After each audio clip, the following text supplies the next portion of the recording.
குருப்பெயர்ச்சி பலன்கள் 2025 துலாம் ராசி.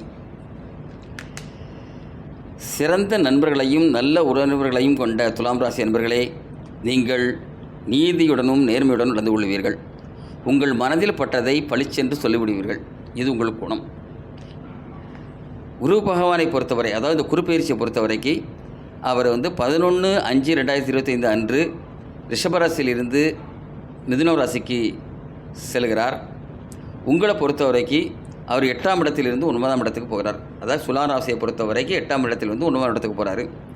8ஆம் இடத்தில் இருக்கும்போது கண்டிப்பாக நன்மை தந்திருக்க மாட்டார். இதெல்லாம் தெரிஞ்சது தான். என்ன செஞ்சுருப்பார்னா, சின்ன சின்ன பிரச்சனைகளை உருவாக்கியிருப்பார். பொதுவாக மன வேதனையை உண்டாக்கியிருப்பார். அதாவது நீங்கள் ஒன்று நினச்சிருப்பீங்க, நடக்கலாம், மத வேதனை இருக்கும், இல்லாததை கற்பனை பண்ணி நீங்கள் கஷ்டத்தை பண்ணியிருப்பீங்க. இதெல்லாம் குரு பகவான் தந்திருப்பார். இப்போ 9ஆம் இடத்துக்கு போகிறார். இது மிக மிக சிறப்பான இடம். அதாவது 9ஆம் இடத்துல போய் எண்ணற்ற நன்மைகளை உங்களுக்கு தரதுக்கு இருக்குது. அதாவது இதுவரைக்கும் பட்ட கஷ்டங்கள்லாம் உங்களுக்கு நீங்கிரும். மன மகிழ்ச்சி அதிகரிக்கும், உற்சாகம் பிறக்கும், நினைத்த காரியத்தை வெற்றிகரமாக செய்து முடிக்கலாம். இதனால் பணப்புழக்கம் அதிகரிக்கும். அதாவது குடும்பத்தில் இதுவரைக்கும் இருந்த பின்னடைவுகள்லாம் மறைஞ்சி நல்லாயிருக்கும். கணவன் மனைவியுடைய அன்பு மேலோங்கும். உறவினர்கள் உதவிகரமாக இருப்பாங்க. அதாவது இதுக்கு முன்னால் கண்டுக்கிடாமல் இருந்திருப்பாங்க. இன்னும் உங்களுக்கு ஹெல்ப்பாக இருப்பாங்க. நீங்களும் அவங்கள்ட்ட அனுபவமாக இருப்பீங்க.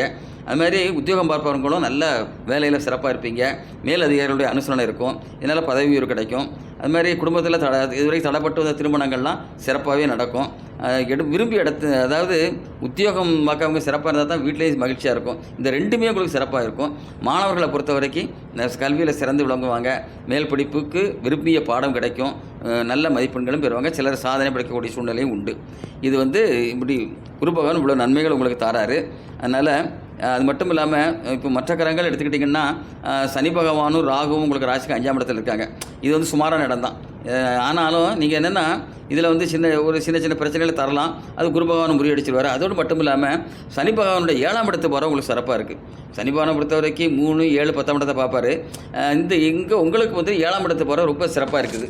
அதனால் அந்த சனி பகவானும் உங்களுக்கு அந்த பார்வையால் நன்மை தராரு. ராகு நன்மை தர மாட்டாருன்னு சொல்லியிருக்கேன். ஆனால் கேது உங்கள் ராசிக்கு 11ஆம் இடத்துல இருக்கிறாரு. அது சிறப்பான நடக்குதுரும். இதனால் என்னென்னா, மகிழ்ச்சி இருக்கும். எடுத்த காரியத்தை கேது வெற்றிகரமாக செய்ய முடிப்பார். மொத்தத்தில் பார்த்திங்கன்னா, குரு பகவானுடைய நன்மை கிடைக்குது, சனி பகவானுடைய பார்வையில் நன்மை கிடைக்குது, கேது முழு நன்மையும் தராரு. மொத்தத்தில் இது உங்களுக்கு சிறப்பான காலம். நல்லா முன்னேறலாம். பரிகாரம்னு எடுத்துக்கிட்டிங்கன்னா, நீங்கள் சனி பகவானுக்கு பரிகாரம் பண்ணலாம். சனிக்கிழமை தோறும் அவருக்கு நல்லெண்ணெய் தீபம் ஏற்றி வழிபடலாம். அது மாதிரி துர்க்கை வழிபாடு கண்டிப்பாக பண்ணுங்கள். கணவனை இழந்த பெண்களுக்கு பிரதிபலனை எதிர்பார்க்காமல் நீங்கள் நன்மை செய்யுங்கள். நன்றி, வணக்கம்.